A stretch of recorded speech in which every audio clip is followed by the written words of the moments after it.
नमस्कार, सुबह के 10 बजने को है। वक्त हो चला है अपना बिहार का। मैं हूं शुभे मिश्रा आपके साथ। और यूं तो बिहार में 2025 में विधानसभा के चुनाव होने हैं, लेकिन साल के हिसाब से अगर देखें तो चुनावी साल शुरू हो चुका है, क्योंकि अब एक साल से भी कम का वक्त बचा रह गया है। और चुनावी साल को देखते हुए मुख्यमंत्री नीतीश कुमार एक बार फिर अपने चिर परिचित सियासी अंदाज में यात्रा पर निकलने वाले हैं। और इस बार नीतीश कुमार की यात्रा को महिला संवाद का नाम दिया गया है। हालांकि इस यात्रा के शुरू होने से पहले ही सियासत भी शुरू हो गई है।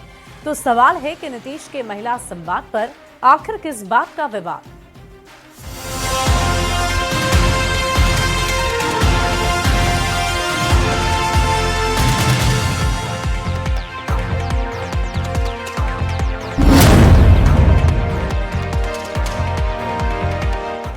तो साल 2025 में बिहार का एजेंडा सेट करने और सोशल इंजीनियरिंग का फॉर्मूला तैयार करने के लिए बिहार के मुख्यमंत्री नीतीश कुमार महिला संवाद यात्रा पर निकलने वाले हैं। 2005 में माफ कीजिएगा, मुख्यमंत्री बनने के बाद नीतीश कुमार पहली बार यात्रा पर निकले थे, जिसे न्याय यात्रा का नाम दिया गया था। और तब से वो लगातार किसी न किसी विशेष लक्ष्य को साधने के लिए यात्रा करते रहे हैं। नीतीश कुमार ने बिहार में आधी आबादी को पूरी भागीदारी देने के लिए कई ऐतिहासिक फैसले लिए हैं, चाहे वो पंचायत और निकाय में आरक्षण की बात हो, या फिर पुलिस में रिजर्वेशन की बात, या फिर जीविका योजना की शुरुआत और स्वयं सहायता समूह को प्रोत्साहन।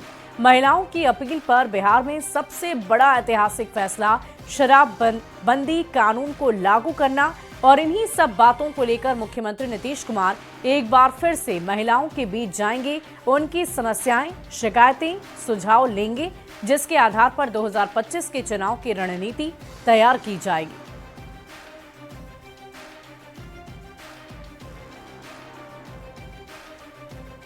और विधानसभा चुनाव से पहले नीतीश कुमार की क्या तैयारियां हैं, इसको भी जानेंगे। सबसे पहले महिलाओं से संवाद कर वो मुद्दों को तराशेंगे।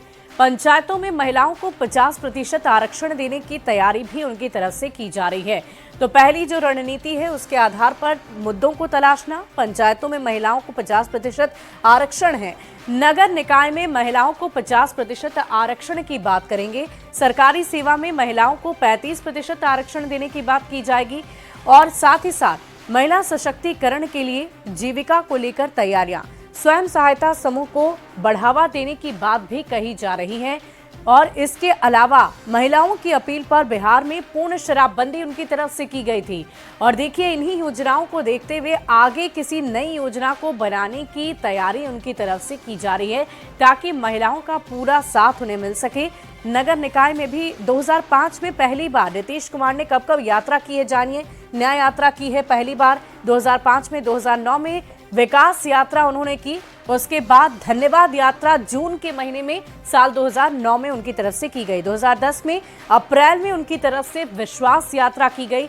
और इसके साथ साथ 2010 में ही प्रवास यात्रा भी उनकी तरफ से निकाली गई। यानी कि यात्राओं का काफी विशेष महत्व रहा है। 2011 में सेवा यात्रा भी उनकी तरफ से निकाली गई।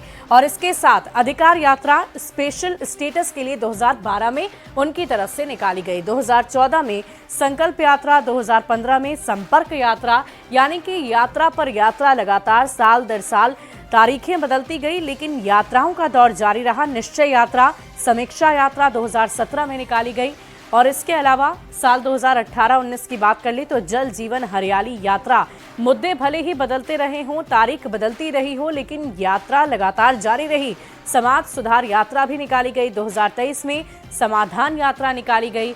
और अब वो महिला संवाद यात्रा पर निकल रहे हैं। महिलाओं से संवाद होगी, बातचीत होगी, उनसे जानने की कोशिश होगी कि आखिर क्या समस्याएं हैं, उनका क्या समाधान हो सकता है। और महिला संवाद यात्रा के मायने को अब आप समझिए। चुनाव से पहले बिहार में मुद्दे तलाशे जा रहे हैं। एक तरफ जहां झारखंड में मैया सम्मान योजना ने हेमंत को वोट दिलाया, अभी झारखंड के चुनाव का रिजल्ट आपने देखा, और इसमें मैया सम्मान योजना की बहुत अहम भूमिका मानी जा रही है। ठीक उसी तरह महाराष्ट्र की अगर आप बात कर लें तो महाराष्ट्र में लाडली योजना का असर देखा गया। और ऐसे में बिहार में भी आधी आबादी पर सबकी नजर टिकी हुई है। और यही वजह है कि नीतीश कुमार इन महिलाओं से संवाद करना चाहते हैं।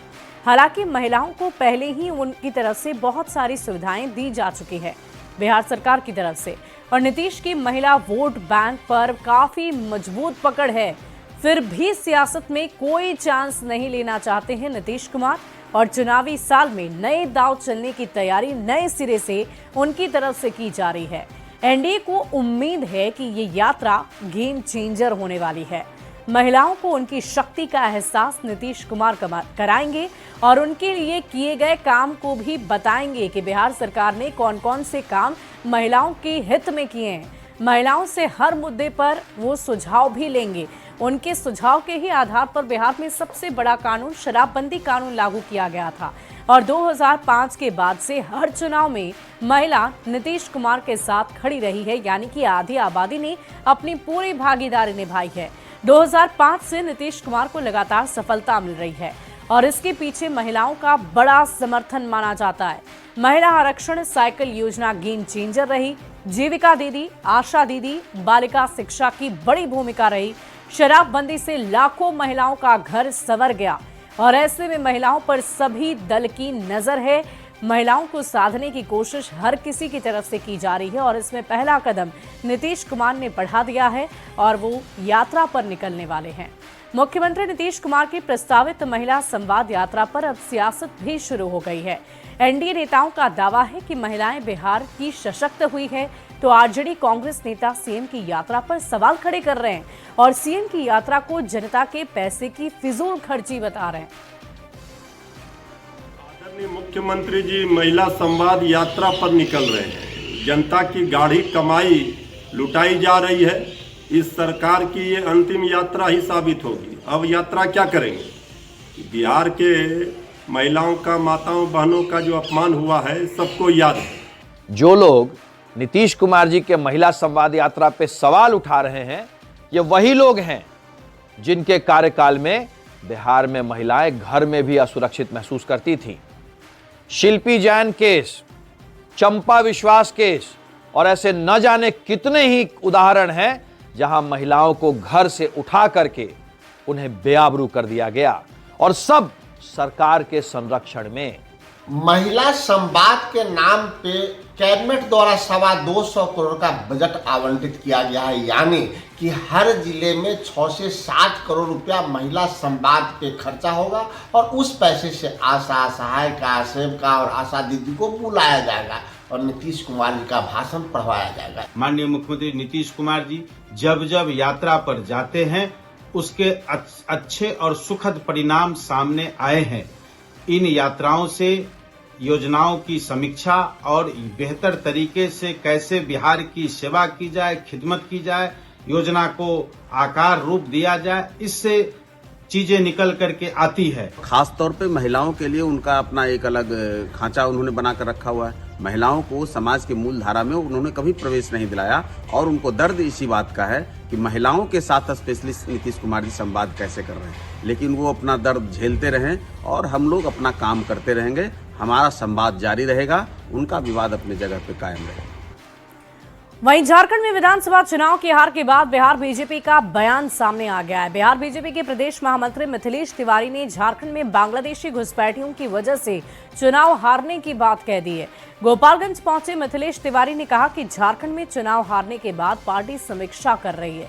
बिहार में उपचुनाव के रिजल्ट आने के बाद जनता ने 2025 में होने वाले चुनाव का जनादेश सुना दिया है।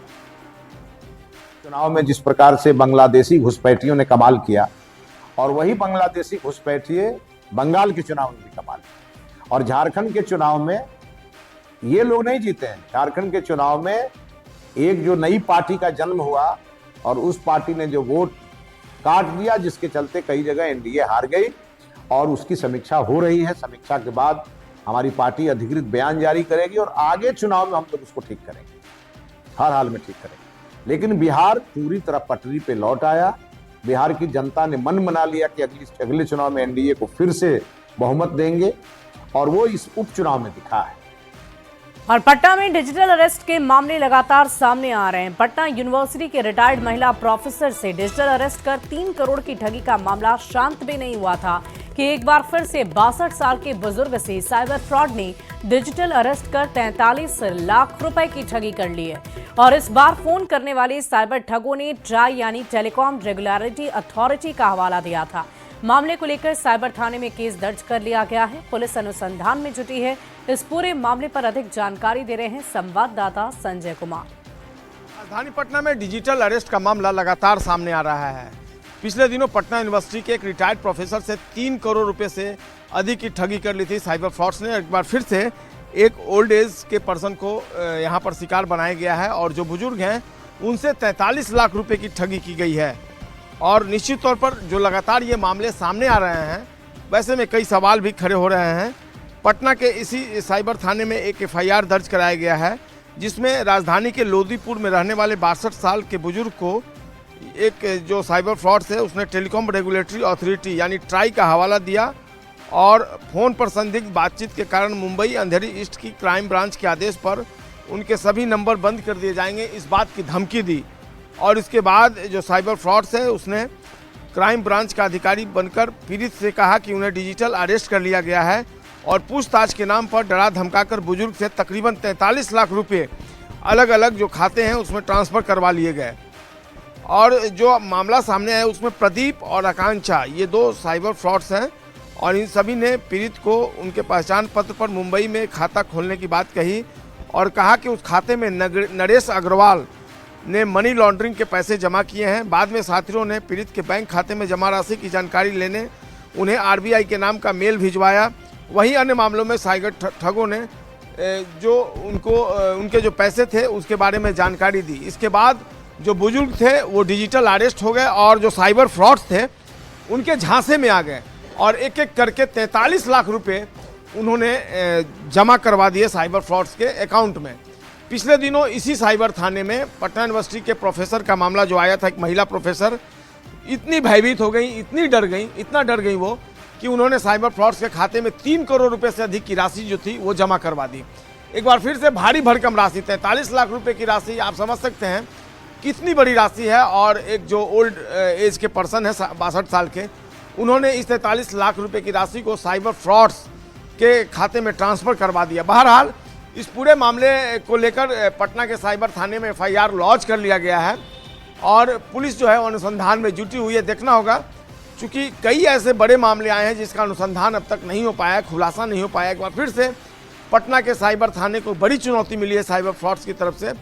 सबसे बड़ी बात है कि लोगों को अवेयर होना पड़ेगा। जो साइबर फ्रॉड्स तरह तरह के झांसे देते हैं, प्रधानमंत्री नरेंद्र मोदी ने भी मन की बात के तहत कई बार लोगों को समझाने की कोशिश की है कि डिजिटल अरेस्ट के मामले में आप अवेयर हो जाएं, क्योंकि साइबर फ्रॉड्स आपकी कमजोरी का फायदा उठाते हैं और आपकी मेहनत और गाढ़ी कमाई जो है वो लूट कर ले जाते हैं। तो बचाव ही बेहतर उपाय है और लोगों को अवेयर होना पड़ेगा। किसी भी तरह के डिजिटल अरेस्ट की बात अगर सामने आती है तो आप तुरंत पुलिस से संपर्क कीजिए, उनको अपनी व्यथा जो है, उनको जो भय है वो शेयर कीजिए, क्योंकि पुलिस आपको इस पूरे मामले में मदद करेगी। जिस तरीके से ये मामले लगातार सामने आ रहे हैं, पुलिस के साथ साथ आपको भी अवेयर होना पड़ेगा। कैमरा पर्सन अमित कुमार के साथ संजय कुमार, न्यूज़ 18 पटना। बढ़ते अगली खबर की ओर। कुहासे के कारण पटना एयरपोर्ट पर पहुंचने वाली सुबह की और देर शाम की फ्लाइट लगातार लेट हो रही है और इससे यात्रियों को एयरपोर्ट पर इंतजार करना पड़ रहा है। शनिवार को भी दिल्ली से आने वाली इंडिगो की विमान रद्द कर दी गई थी। वहीं पुणे से आने वाली विमान 1 घंटे की देरी से पटना पहुंची। हालांकि कुहासे का असर काफी कम है, लेकिन यात्रियों को एयरपोर्ट पर इंतजार लंबा करना पड़ रहा है। पटना एयरपोर्ट पर विमानों का परिचालन कुहासे के कारण लगातार प्रभावित हो रहा है। लगातार सुबह और देर शाम में आने वाले विमान जो हैं वो लेट पहुंच रही हैं।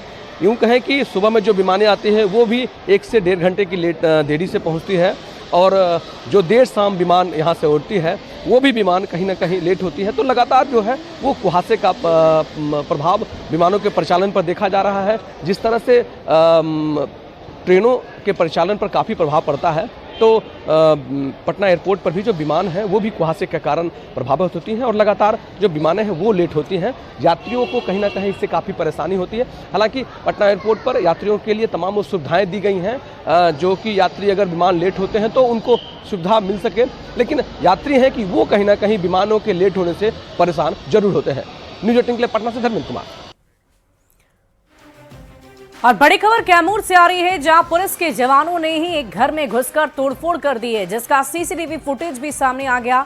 मामला 29 नवंबर का बताया जा रहा है, जब पैक्स चुनाव के दौरान कुछ लोगों ने बूथ में घुसकर जोरदार हंगामा शुरू कर दिया, जिसके बाद एक्शन में आई पुलिस ने उनके खिलाफ कार्रवाई शुरू की और कुछ लोगों के घर तक जा पहुंचे, जहां पुलिस के जवानों ने तोड़फोड़ की है। एसडीपीओ ने इस पूरे मामले के दोषियों जवानों के खिलाफ कार्रवाई की बात कही। वहीं बवाल के मामले में 2 लोग गिरफ्तार हुए, जबकि 100 से ज्यादा लोगों के खिलाफ एफआईआर दर्ज कराई गई।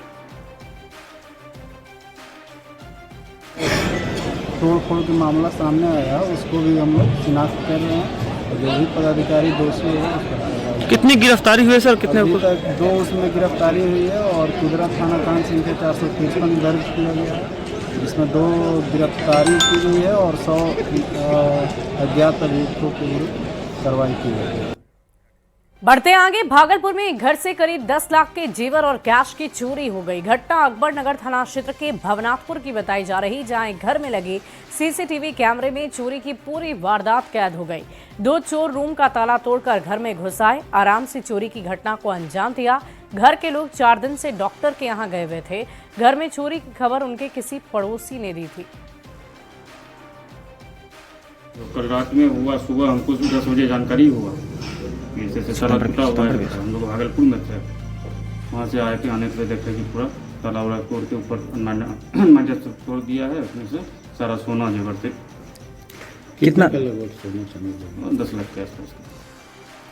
और अब एक ऐसी खबर जिसे देखकर आप भी सोच में पड़ जाएंगे। अगर आप कहीं निजी गार्ड के भरोसे खुद को सुरक्षित या सामान को सुरक्षित समझते हैं तो जरा सावधान हो जाएं। हो सकता है कि वो गार्ड ही चोर हो। जी हाँ, ये तस्वीर आपको भागलपुर से दिखा रहे हैं, जहां सबसे बड़े अस्पताल JLNMCH की ये तस्वीर है। आप खुद देख सकते हैं, जिस गार्ड को सुरक्षा की जिम्मेदारी दी गई वो खुद ही मरीज के सामान की चोरी कर रहा है। अस्पताल के वार्ड में लगे सीसीटीवी कैमरे में इस गार्ड की चोरी पकड़ी गई। बांका के अमरपुर के उमाकांत शर्मा का इलाज चल रहा था। 27 नवंबर को वो अपने बेड पर मोबाइल चार्ज में लेकर सो रहे थे, तभी सुरक्षा गार्ड प्रकाश कुमार गमछा से मुंह ढककर दबे पांव वहां आता है और मोबाइल निकालकर धीरे से निकल जाता है।